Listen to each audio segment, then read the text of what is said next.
So my solo travels to some parts of Europe continue, and in this video, our next stop after Greece is Milan, Italy.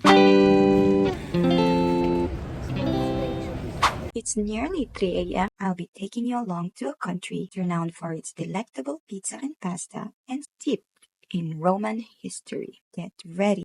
Let's go and explore Milan, Italy.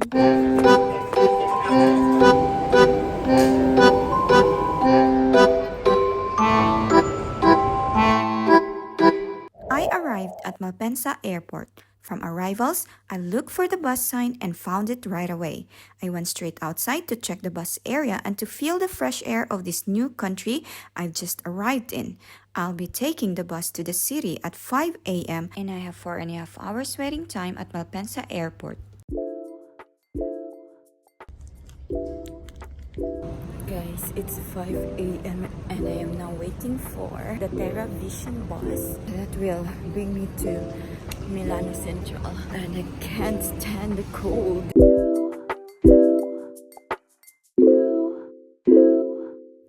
Milan Central is one of the main transit hubs in Milan and one of the largest railway stations in Europe. It serves as a central point for trains connecting to various parts of Italy as well as international destinations. The moment I stepped in, I immediately noticed the blend of old world charm and modern efficiency.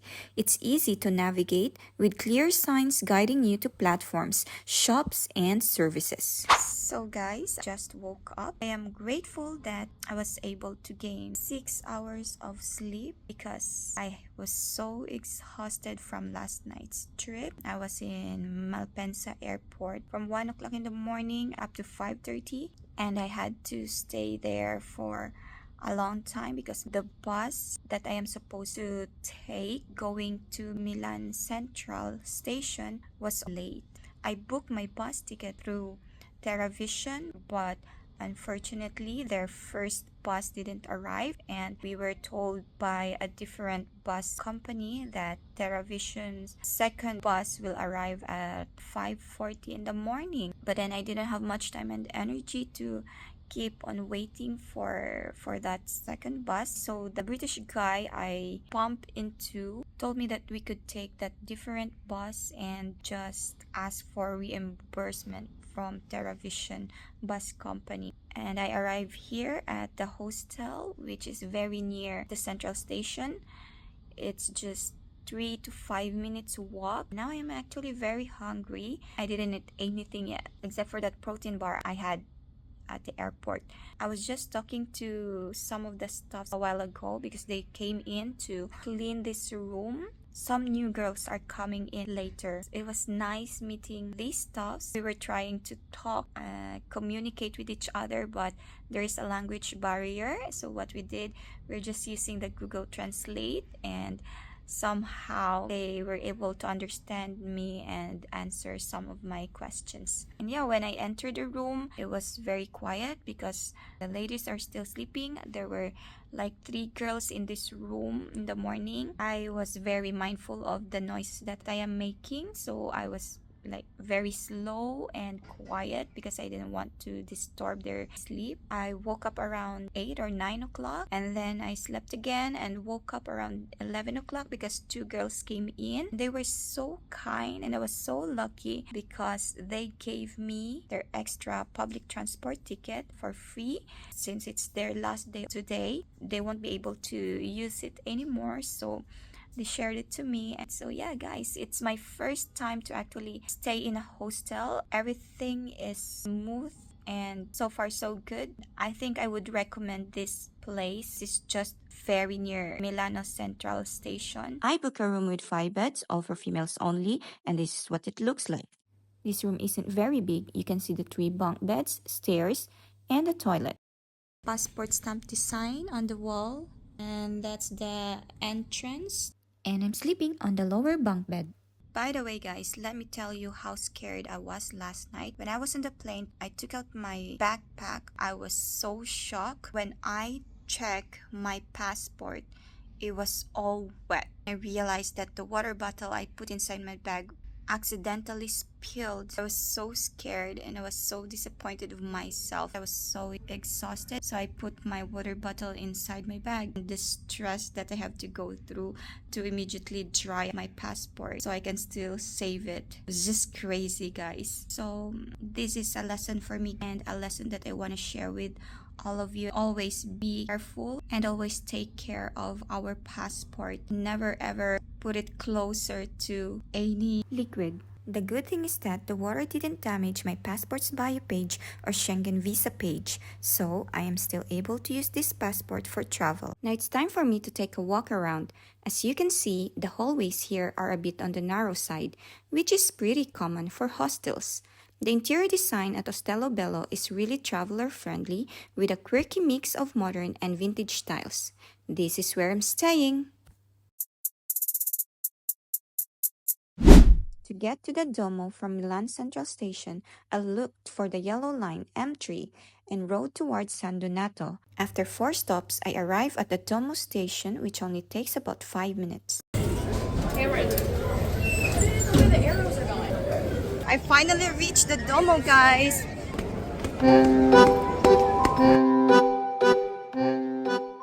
Piazza del Duomo is one of Milan's most iconic spots. Just like Barcelona has the Sagrada Familia, Milan has its own counterpart, the stunning Duomo di Milano. The square is surrounded by high-end shops, restaurants, cafes, and beautiful historic buildings.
In popular spots like Piazza del Duomo, street performers bring a lively and vibrant energy to the city. You'll see everything from musicians and dancers to magicians and living statues. Their performances not only entertain but also add to the city's festive atmosphere, making Milan even more exciting to explore. Walking around will definitely make you thirsty. Luckily, Milan has plenty of green drinking fountains or vedoville scattered throughout the city. It's interesting to note that the first vedoville were installed in Milan in the late 19th century, and now there are over 400 of these fountains scattered throughout the city. And because Milan is the second largest city in Italy located in the Lombardy region, it offers so much more to explore.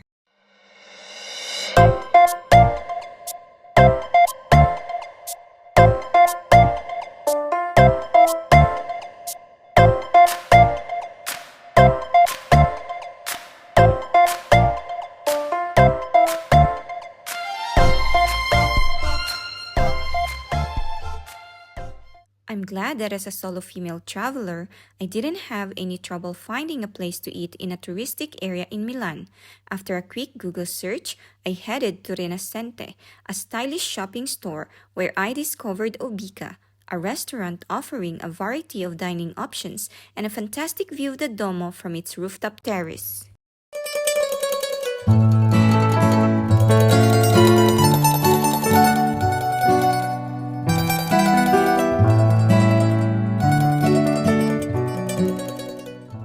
As I continued exploring, I stumbled upon the signature floors of Milan, popularly known as the Hall of Fame. It's just a short walk from the Duomo Cathedral, but somewhat tucked away in a dark passageway, making it a bit tricky to find. especially since there weren't any tourists flocking there when I visited.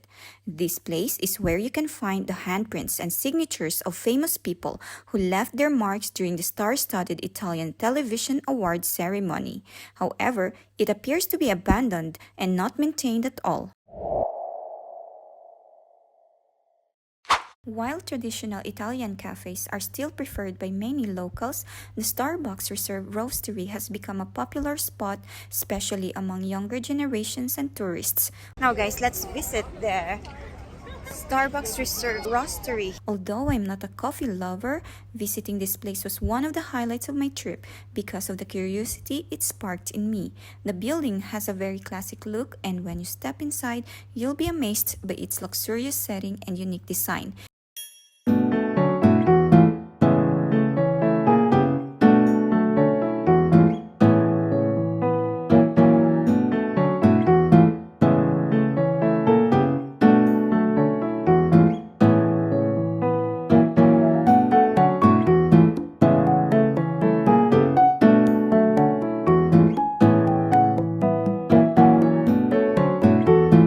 It's interesting how the roastery has managed to carve out a niche in Milan's coffee scene, blending international appeal with local tastes. Before heading back to my hostel, I came across a large crowd gathered around some street performers. I decided to join in and enjoy the show with everyone else. It was such a fun experience, definitely something you shouldn't miss while in Milan. I am here right now, guys, at the Duomo metro station. I am going to ride the yellow line that goes to Comasina, and I will get down here at Centrale FS. Hey guys, so I just came back from visiting Domo, and then I met these two people, two amazing souls, also solo travelers. Let's meet them, guys. Rhea and Abdullah From France. And I'm from India. There's nothing more special than bumping into fellow travelers and spending time together, even if it's just for a short period of time. On the second day of my solo trip in Milan, I woke up early and had breakfast at the hostel for 6.90 euros. I made sure to refill my water bottle before heading out, as it is going to be a sunny day. Right now it's 1 o'clock in the afternoon. I'm here inside Centrale Metro Station. I'm going to walk now towards Cadorna Metro Station so I can get to Castello Sforzesco. I don't know if that's how you pronounce it. Come and join me, guys. Time for me to buy a new Metro card. Let me show you how I did it. First, I selected English as the language. Then I chose an ordinary 3-zone card, selected one ticket, and tapped continue. After confirming the payment by cash, I inserted 2.20 euros. Collected the card and inserted it at the metro gate to activate it and start my journey.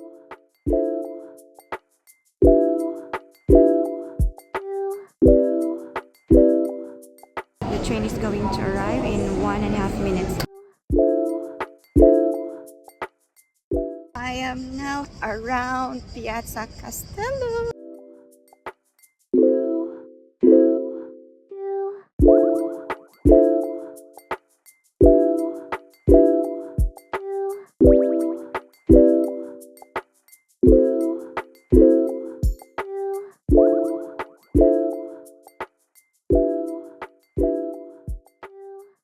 I can't believe I'm actually wandering through this grand courtyard.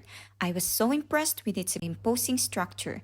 Castello Forsesco is a huge historic castle free to explore. This castle started as a fortress and residence for the ruling Sforza family in Milan. And over the years, it went through different phases, from being a military stronghold to a luxurious palace. And you know what, guys? One of its most famous residents here was Leonardo da Vinci.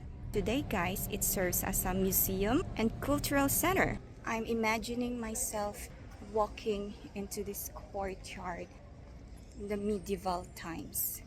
Close to Castello Sforzesco Castle is the Park Sempione. Behind me is where the entrance to that place is, but unfortunately it is closed right now because of the storm that happened last week. So I guess we just take a look at it from afar.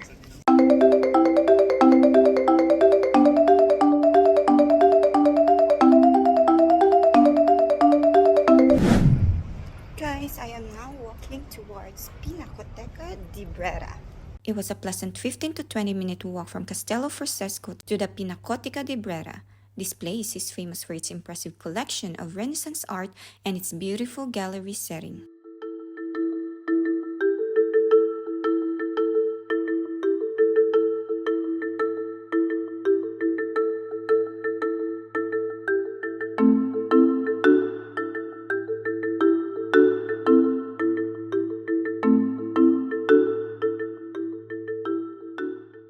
One of the things I'm looking forward to see here at Palazzo di Brera, guys, is their botanical garden. But unfortunately, it is closed right now because of the storm that happened last time. The next destination I'm going to is the Piazza Gay Olente. But guys, before going to Piazza Gay Olente, I passed by this very nice church. My curiosity led me to discover that this church is called Chiesa di San Marco.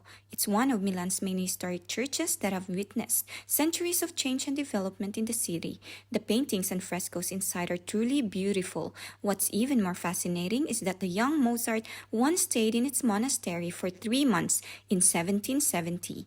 During this time, he performed and composed music, leaving a remarkable imprint on Milan's cultural history.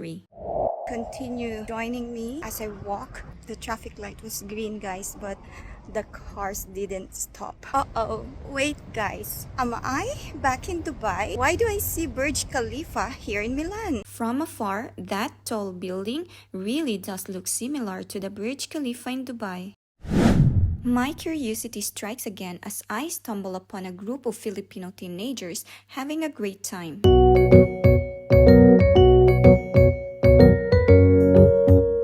Hi guys! Do you guys live here in Milan? I see. Naliligaw kasi ako. Nadaanan ko lang kayo, tapos narinig ko kayo nagsasalita ng Tagalog. Anong area tong, Garibaldi. Malapit na ba yung Piazza Gay Olente? Ito na siya. Okay. Allowed yung dito, mag-drinks? Okay, that's so nice. Thank you so much, guys. Ingat kayo. Bye. See you next one.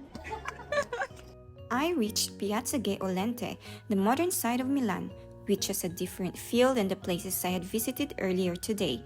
Here, you'll find some striking public art installations, trendy cafes, and sleek futuristic buildings.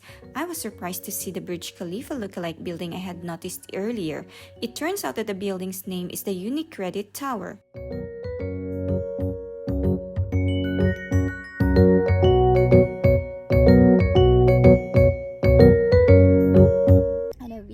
Wanted to go to this place because of this. I have a great fascination with unique green structures and vertical gardens like the Bosco Verticale or vertical forest in Milan. This pair of residential towers is covered in thousands of trees and plants, creating a living, breathing forest in the sky. I first encountered something similar in Singapore, where innovative green buildings also seamlessly integrate nature into the urban landscape. I am just going to spend a little bit of time here to relax and enjoy the greenery surroundings. Alright guys, time check. It's 8:55 in the evening. Just in time before the sun sets, I made it to Navigli, one of Milan's historical districts famous for its network of canals. Originally designed by Leonardo da Vinci, these canals once played a crucial role in Milan's trade and transportation.